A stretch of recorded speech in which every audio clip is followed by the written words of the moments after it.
2014 tu terdetik. Maksud dia terdetik nak berubah tapi jatuh bangun, jatuh bangun. Mimpi dibakar api yang marak menyebabkan seorang bekas maknyah insaf dan kembali kepada fitrah lelaki.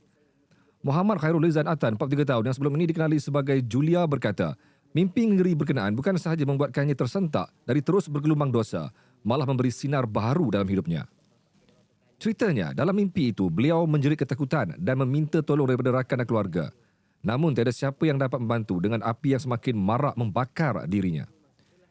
Namun apabila beliau meminta pertolongan daripada Allah dan menyebut kalimah nama Tuhan berkali-kali, api yang marak itu tiba-tiba makin surut dan semakin hilang.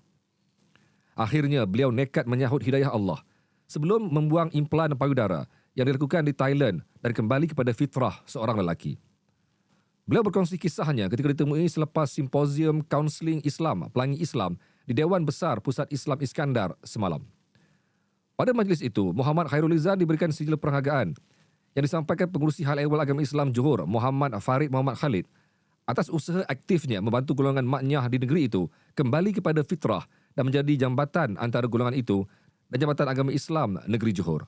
Yelah, kita ni manusia, memang kadang-kadang tak lari dengan nafsu. Kita pun ada nafsu, semua masing-masing bernafsu. Jadi nafsu saya tu ke arah yang macam tu. Memang kita nakkan kehidupan kita tu dihargai satu. Lepas tu apa yang kita nak tu, kita nak jadi wanita. Jadi sampai satu tahap tu kita dah rasa diri kita tu nak jadi wanita tu disekat pula. Itu yang sampai kata perasaan benci pada Allah tu sebab ujian tu. Sebenarnya Allah melarang macam kita nak buat sesuatu benda tu tersekat. Perjalanan saya tu nak jadi wanita tu macam tak dapat. Sedangkan saya dapat cuma buat implan saja.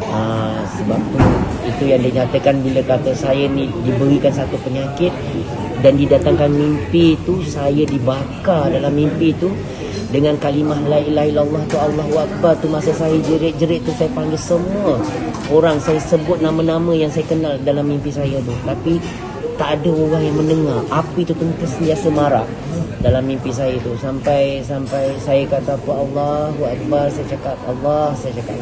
Lama-lama tu api tu mula surut. Dekat situ yang saya berpegang dan saya tawakal pada diri saya nak dekatkan diri saya dengan Allah. Bila saya mula untuk dekatkan diri saya dengan Allah tu, saya cuba untuk sikit berjinak dengan lidah terbelit-belit nak membaca Al-Quran dengan keadaan kakunya lidah kita dah lama tak membaca. Lepas tu dengan kutukan lagi dengan sahabat-sahabat, kau ni pula cantik macam ni, kau kenapa nak jadi macam ni, kau ni malukan komponen. Tapi saya tetap teruskan sebab apa yang ada pada diri aku sekarang ni aku nak pegang satu, hanya Allah.